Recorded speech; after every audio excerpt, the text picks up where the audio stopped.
Hey, what's up everybody? Welcome back to the channel. Today we're going to talk about the controversial ending to the fourth fight between Brandon Moreno and Davidson-Figueredo. Was it an eye poke? What injuries could he get from a shot like the one he received? Was it warranted to stop the fight? That and more here in this video. Remember, if you like this content relating UFC fights and their injuries, please hit the subscribe button and like and share the content. Well, UFC 283, a phenomenal night of fights.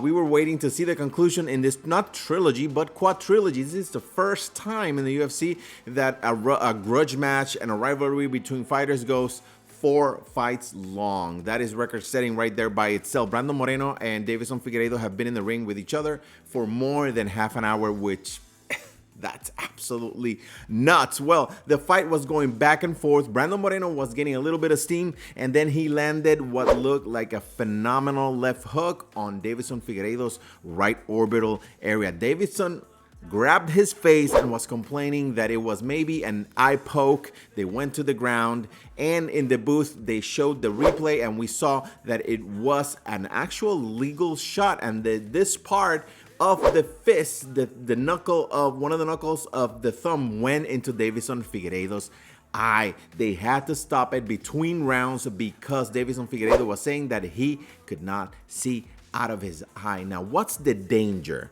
when you receive kind of a blunt force trauma to the eye? There's a lot of structures there, guys. The eye is one of the most delicate organs of the human anatomy. So there, of course, is the covering of the eye, which is the cornea. That could be scratched with the material. The material right here on the glove, there's an edge of the MMA glove right there. So that could go into the eye, scratch the cornea, cause an inflammatory reaction, and you cannot see. Of course, the eye is a globe filled with vitreous fluid, and you can have blunt force trauma with such an extent that it ruptures the globe of the eye. You can't see. You have to have it checked out.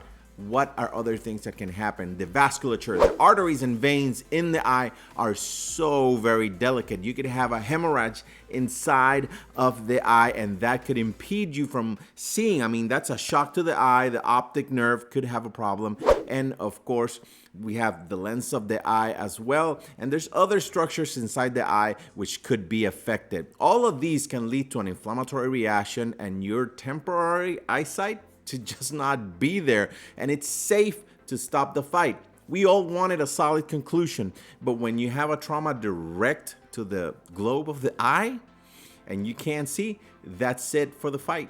You have to stop it and err on the side of the fighter that has the injury. Of course, there's gonna be tough guys in there, guys. I've been there. I'm a ringside of 7 years of experience. Some guys are gonna fake, you know, when you tell them how many fingers do you see, their corner might help them, and some guys just want to keep going, and we can't control that. So it was good that these guys at a high level know that their bodies are their way to make a living, so you have to safeguard them. It was phenomenal. It was a mature decision and the right decision by both Davidson-Figueredo and the ringside physician. UFC 283 was phenomenal. What injuries interest you guys seeing in future videos?